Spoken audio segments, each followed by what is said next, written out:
What a difference a fair judge makes. Y'all gotta check this out. Biden's son, convicted felon Hunter Biden, faces 9 charges in California in a federal tax fraud trial. It begins on September 5th, if his attorneys fail to get that delayed. President Biden went to Delaware last night to see Hunter. The New York Post cover shows the two hugging with the headline, "First Felon." Joe Biden with this statement after the verdict: "I will accept the outcome of this case and will continue to respect the judicial process as Hunter considers an appeal." Biden said last week that he would not pardon his son. One of the jurors talked with Fox.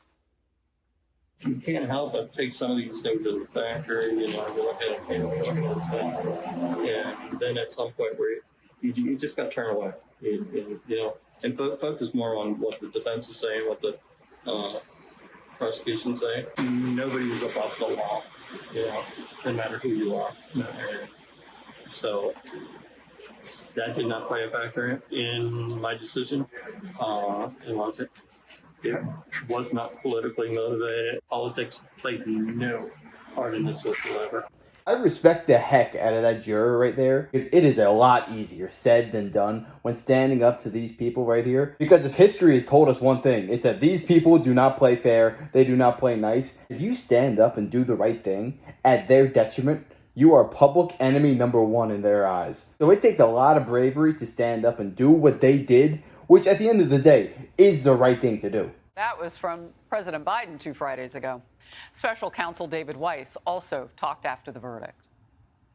This case was about the illegal choices defendant made while in the throes of addiction, his choice to lie on a government form when he bought a gun, and the choice to then possess that gun. It was these choices and the combination of guns and drugs that made his conduct dangerous. No one in this country is above the law. Everyone must be accountable for their actions, even this defendant. Hunter Biden's attorney says they will pursue all legal challenges, which likely would include an appeal. A sentencing date has not yet been set. Welcome, Jonathan Turley, Fox News contributor, constitutional law attorney, and George Washington University law professor. Jonathan, great to see you. You and I were together. We had a bunch of people on the screen. We were talking about this when this happened. A few hours have passed since then. Your top thought? Well, what's fascinating about the decision to go forward with the trial is that it put at risk the chance that Hunter Biden could very well be sentenced to jail. I've said all along that I believe that there is a real possibility here of a prison sentence. The best shot he had to reduce that likelihood was to plead guilty, which is why all the way up to the beginning of this trial, I was writing, you need to plead guilty. I mean, this is a lead pipe cinch of a case. You can get a 2-level departure, as it's called, to plead guilty, and that would make it easier for the court to give you probation. He decided to put on a nullification defense, and it failed. But he then lost that departure. And so the judge is going to be in a tough position here. She has sentenced people to jail for this offense. You know, let's talk about the judge for just a second and previous cases like this. You might find a situation where you're a first-time offender, the charges are stacked against you, you didn't take the plea deal, blah, blah, blah, blah, blah, however sweetheart it was.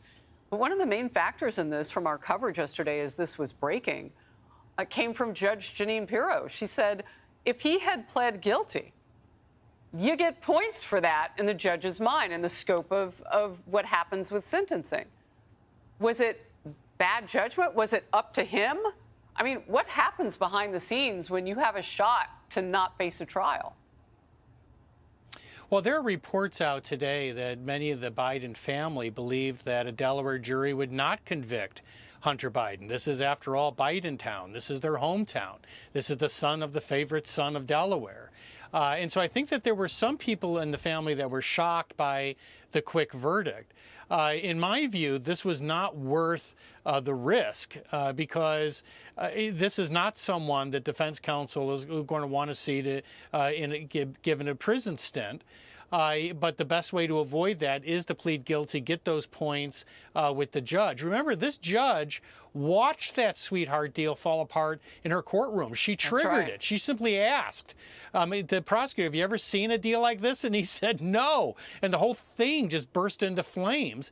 And then she sat there and watched them put on an obvious nullification defense, trying to get the jury just to ignore the evidence. None of that's going to play well with the judge in determining whether to sentence Hunter to jail. And the guidelines, under the federal sentencing guidelines, suggest that such a sentence is warranted. Now, they're discretionary. The judge doesn't have to follow them.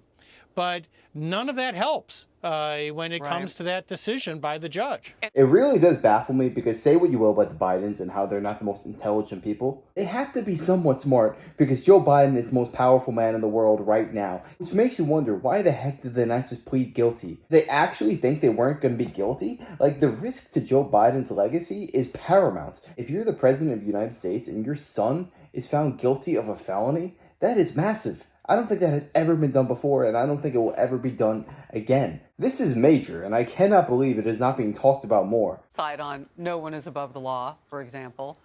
What things mattered and what things didn't. Those shiny objects known as family members in the courtroom gave their love and their support, and that is a blessing. But they're not evidence, we heard the prosecution say.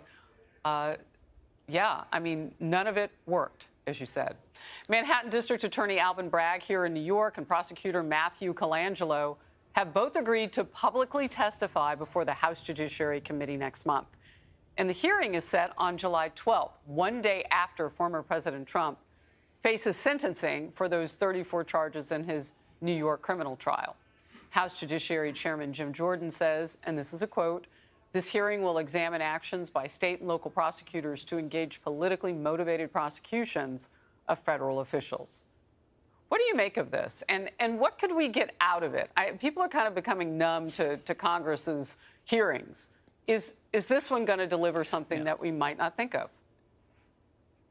Well, these hearings have a habit of turning into sort of a primal scream session between the two parties. And there's a fear that that's going to happen here. Look, you're not going to have a Perry Mason moment. You're not going to have Colangelo saying, I was dispatched to dispatch Trump. Or Bragg to say, yeah, I know that there wasn't a crime here, but I'm elected and I had to do something.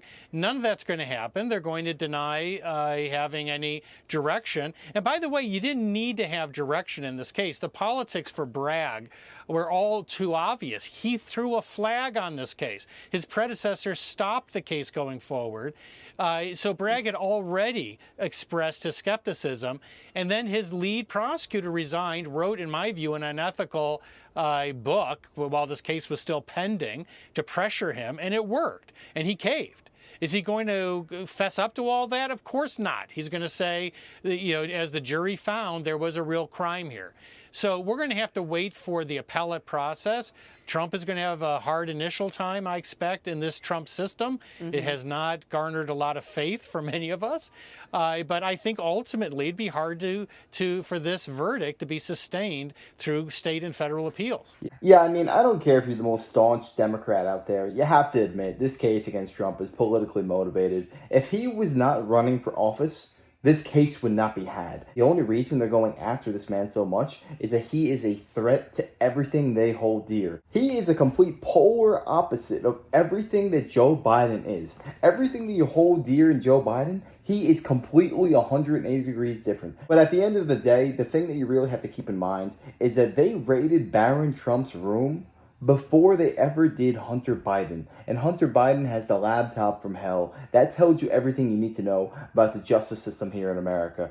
It is biased whether you like it or not. But this Hunter Biden decision is a major leap forward for justice in America. But yeah, let me know what you think down below. Do you think Hunter Biden will ever spend a day behind bars? Or is this just going to get swept under the rug? Maybe he gets pardoned by his dad or commuted. Who the heck knows? Let me know your thoughts down below. What do you think is going to happen? And if you enjoyed, make sure to smash a like, comment, subscribe. And I wish you guys nothing but the best. Till next time.